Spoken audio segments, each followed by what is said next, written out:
ಬಿಹಾರ ವಿಧಾನಸಭೆ ಚುನಾವಣೆ ಬಳಿಕ ರಾಜ್ಯ ಬಿಜೆಪಿ ನಾಯಕರಿಗೆ ಭರ್ಜರಿ ಉತ್ಸಾಹ ಬಂದಿದೆ. ಅದರಲ್ಲೂ ಬಿಜೆಪಿ ರಾಜ್ಯಾಧ್ಯಕ್ಷರ ಬದಲಾವಣೆಗೆ ಲಾಬಿ ಮಾಡ್ತಾ ಇದ್ದಂತ ನಾಯಕರೇ ಇದೀಗ ಬಿಎಸ್ವೈ ಪುತ್ರನಿಗೆ ಜೈ ಅಂತ ಇದ್ದಾರೆ. ವಿಜಯೇಂದ್ರ ವಿರುದ್ಧ ಗುಡುಗಿದ್ದ ಬಿಜೆಪಿ ನಾಯಕರು ಸಹ ಇದೀಗ ಅವರ ಭೇಟಿಗೆ ಮುಗಿಬಿದ್ದಿದ್ದಾರೆ. ಈ ಕುರಿತು ಒಂದು ರಿಪೋರ್ಟ್ ಇಲ್ಲಿದೆ. ಬಿಹಾರದಲ್ಲಿ ಎನ್ಡಿಎ ಮೈತ್ರಿಕೂಟ ಸಕ್ಸಸ್, ವಿಜಯೇಂದ್ರ ಸೇಫ್.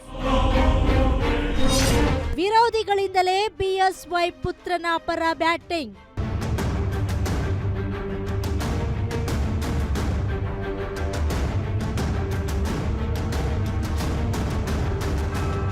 ಬಿಹಾರ ವಿಧಾನಸಭಾ ಚುನಾವಣೆಯ ಫಲಿತಾಂಶ ರಾಜ್ಯ ಬಿಜೆಪಿಯಲ್ಲೂ ಸಾಕಷ್ಟು ಸಂಚಲನಕ್ಕೆ ಕಾರಣವಾಗಿದೆ. ಬಿಹಾರದಲ್ಲಿ ಎನ್ಡಿಎ ಒಕ್ಕೂಟ ಭರ್ಜರಿಯಾಗಿ ಗೆಲುವು ಸಾಧಿಸ್ತಾ ಇದ್ದಂತೆ ರಾಜ್ಯ ಬಿಜೆಪಿ ನಾಯಕರಿಗೆ ಆನೆ ಬಲ ಬಂದಂತಾಗಿದೆ. ಅದರಲ್ಲೂ ಇದುವರೆಗೂ ಬಿಜೆಪಿ ರಾಜ್ಯಾಧ್ಯಕ್ಷ ಬಿವೈ ವಿಜಯೇಂದ್ರ ಬದಲಾವಣೆಗೆ ಭಿನ್ನರಾಗ ಎತ್ತಿದ್ದ ನಾಯಕರೇ ಇದೀಗ ವಿಜಯೇಂದ್ರಗೆ ಜಯ ಜಯ ಅಂತಿದ್ದಾರೆ.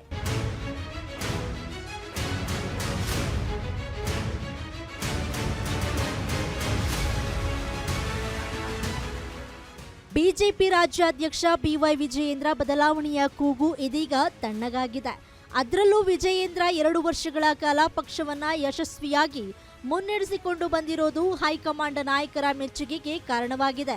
ಹೀಗಾಗಿ ಬಿಜೆಪಿ ವರಿಷ್ಠರು ವಿಜಯೇಂದ್ರ ಬದಲಾವಣೆಗೆ ಅಷ್ಟೊಂದು ಉತ್ಸುಕತೆ ತೋರ್ತಾ ಇಲ್ಲ. ಅಲ್ಲದೆ ವಿಜಯೇಂದ್ರಗೆ ಪಕ್ಷದಲ್ಲಿ ಎಷ್ಟೇ ವಿರೋಧವಿದ್ರೂ ಪರ್ಯಾಯ ಯಾರು ಅನ್ನುವ ಪ್ರಶ್ನೆಗೆ ಉತ್ತರ ಸಿಗ್ತಿಲ್ಲ.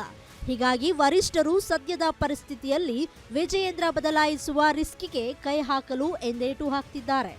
ರಾಜ್ಯ ಬಿಜೆಪಿ ಅಧ್ಯಕ್ಷ ಸ್ಥಾನ 3 ವರ್ಷಗಳ ಅವಧಿ ಹೊಂದಿದ್ದು ವಿಜಯೇಂದ್ರ ಅಧ್ಯಕ್ಷರಾಗಿ ಕೇವಲ 2 ವರ್ಷ ಕಳೆದಿದೆ.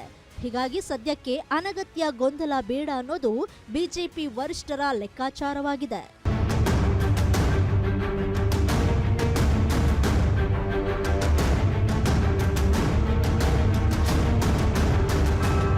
ಬಿಜೆಪಿ ರಾಜ್ಯಾಧ್ಯಕ್ಷ ಬಿವೈ ವಿಜಯೇಂದ್ರ ಪಕ್ಷದ ಅಧ್ಯಕ್ಷರಾಗಿ 2 ವರ್ಷ ಪಕ್ಷವನ್ನ ಮುನ್ನಡೆಸಿರೋದು ಹಾಗೂ ಅವರ ಹುಟ್ಟುಹಬ್ಬದ ಸಂದರ್ಭದಲ್ಲಿ ಬಿಜೆಪಿ ನಾಯಕರು ಬಿವೈವಿಗೆ ಶುಭ ಕೋರಲು ಶುರು ಮಾಡಿದ್ದಾರೆ.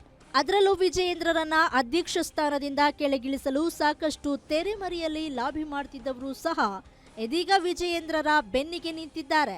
ಸಂಸದ ಬಸವರಾಜ ಬೊಮ್ಮಾಯಿ ವಿಜಯೇಂದ್ರರಿಗೆ ಟ್ವೀಟ್ ಮಾಡುವ ಮೂಲಕ ಶುಭ ಕೋರಿದ್ರೆ, ಇತ್ತೀಚೆಗೆ ಸುಧಾಕರ್ ಕೂಡ ವಿಜಯೇಂದ್ರರನ್ನ ಭೇಟಿ ಮಾಡಿ ಅವರೇ ಅಧ್ಯಕ್ಷರಾಗಿ ಮುಂದುವರಿತಾರೆ, ಅವರ ನಾಯಕತ್ವದಲ್ಲಿ ಪಕ್ಷ ಕಟ್ತೇವೆ ಅಂತ ಹೇಳ್ತಿರೋದು ವಿಜಯೇಂದ್ರಗೆ ಬಲ ನೀಡಿದಂತಾಗಿದೆ.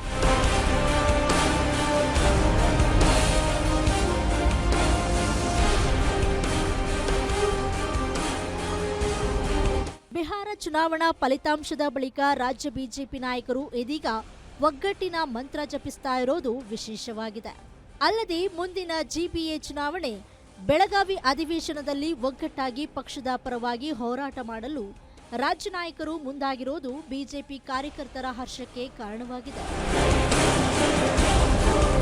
ಕವನ Shivanna, political bureau, guarantee news, Bengaluru.